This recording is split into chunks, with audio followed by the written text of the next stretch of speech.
الحمد لله رب العالمين والصلاة والسلام على رسوله الكريم وعلى آله وصحبه أجمعين أما بعد فأعوذ بالله من الشيطان الرجيم بسم الله الرحمن الرحيم قد كانت لكم أسوة حسنة في إبراهيم والذين معه وقال تعالى في مقام آخر وَلَنَبْلُوَنَّكُمْ بِشَيْءٍ مِّنَ الْخَوْفِ وَالْجُوعِ وَنَقْصٍ مِّنَ الْأَمْوَالِ وَالْأَنفُسِ وَالثَّمَرَاتِ وَبَشِّرِ الصَّابِرِينَ الَّذِينَ إِذَا أَصَابَتْهُم مُّصِيبَةٌ قالوا إنا لله وإنا إليه راجعون صدق الله العظيم۔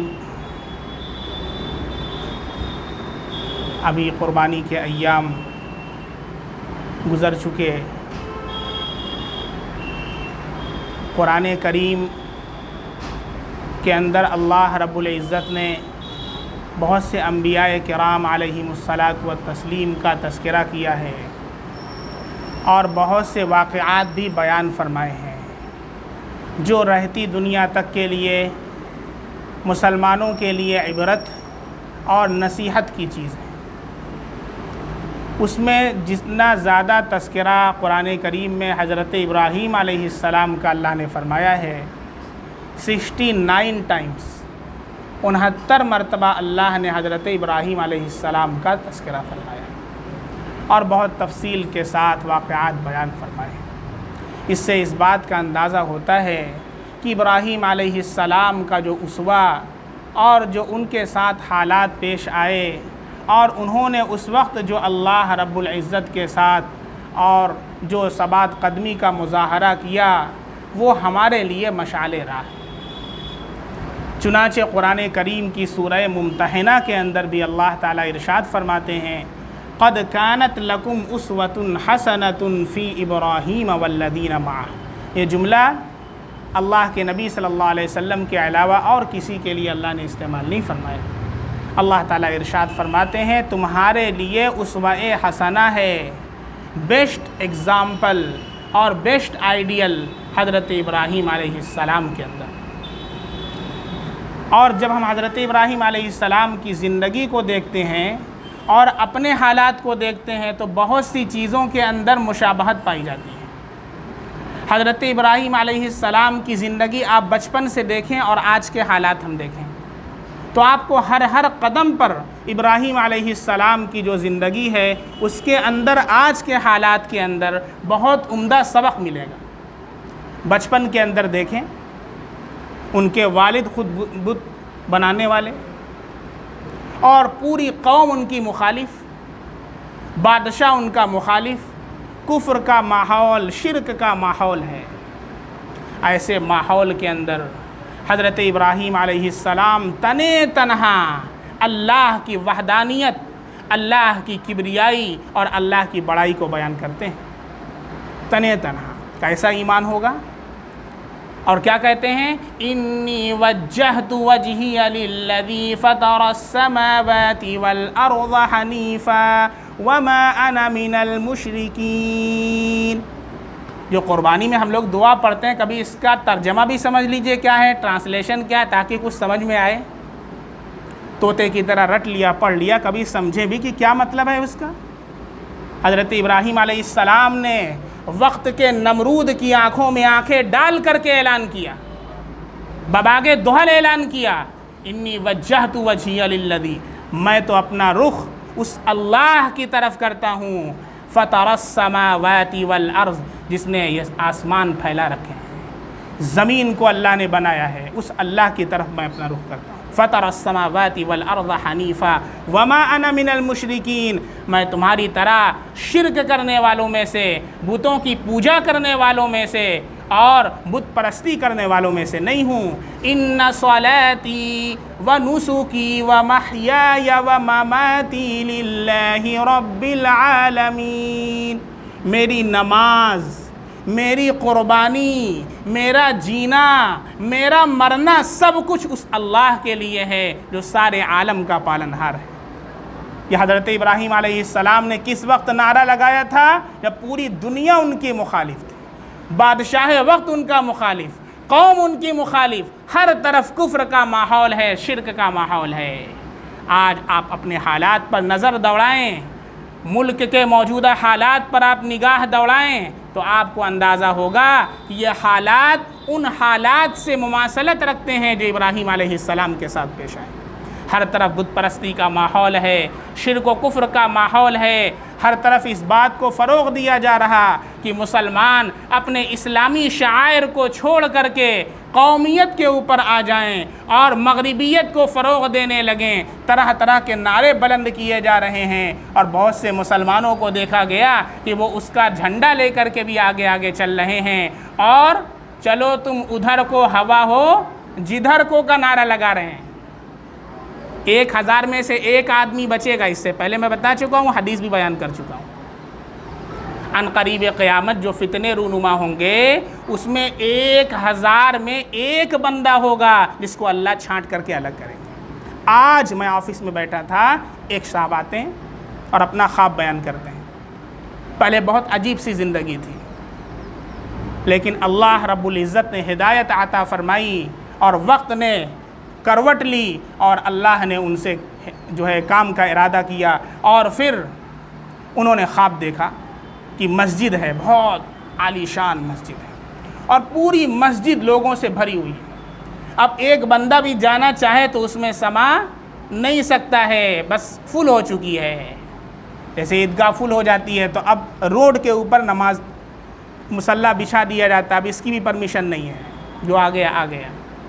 اب وہ سوچ رہے ہیں میں کہاں جاؤں، کیسے اندر جاؤں، کیسے اندر جاؤں، باہر کیف بہت زیادہ وہ سمٹ کر کے کسی طرح مسجد کے اندر پہنچ گئے اور ایک جگہ ان کو چھوٹی سی جگہ مسجد کے اندر مل گئی اور اسی پر ان کی آنکھ کھل گئی۔ جانتے ہیں کیا تعبیر ہے اس کی؟ آ جائے تو یہ جو مسجد کے اندر لوگ بیٹھے ہوئے انہوں نے خواب کے اندر دیکھا، یہ صلحاء کی جماعت ہے، یہ ان لوگوں کی جماعت ہے جن کو اللہ رب العزت نے بت پرستی سے، مشرکانہ ماحول سے، شرک اور بت پرستی کے ماحول سے اللہ نے ان کو بچا کر کے، چھانٹ کر کے اللہ نے پانی کو نکال کر کے دودھ، خالص دودھ کو اور مکھن کو اللہ نے جمع کیا اور اس کے اندر پہلے زندگی الگ تھی، اللہ نے ان کو بھی سمو دیا، اللہ نے ان کو بھی جگہ عطا فرما دی۔ اللہ کی طرف سے بشارت ہے 999 لوگ ایسے ہوں گے جن کو اللہ چھانٹ دے گا، ایک بندہ بچے گا جو صلحاء کی جماعت میں شامل ہوگا۔ دعا کریں اللہ سے، روئیں اللہ کے سامنے کہ اللہ ایسے حالات کے اندر بھی میں فجر کی جماعت کے اندر شریک نہیں رہتا ہوں، کہیں آپ مجھے چھانٹ تو نہیں چکے ہیں؟ رونے کا مقام ہے مسلمانوں، اور ایسے حالات کے اندر بھی اگر تم مسجد نہیں آ رہے ہو تو پھر بہت ہی خراب صورتحال ہے۔ اللہ حفاظت فرمائے۔ پھر مجھے وہ حدیث یاد آتی ہے کہ عنقریب قیامت وہ ہوگا، ایک بندہ صبح کو مسلمان ہوگا، شام کو کافر ہوگا، شام کو مسلمان ہوگا، صبح کو کافر ہو جائے گا۔ اور یہ جو دور چل رہا ہے یہ علامات متوسطہ اور علامات کبریٰ کے بیچ کا دور چل رہا ہے۔ 3 علامات ہیں قیامت کی جو حدیث میں بیان فرمائی گئی ہیں۔ علامات صغریٰ جو پائی جا چکی ہیں، چھوٹی چھوٹی علامتیں، علامات متوسطہ جو درمیانی علامات ہیں وہ بھی پائی جا چکی ہیں۔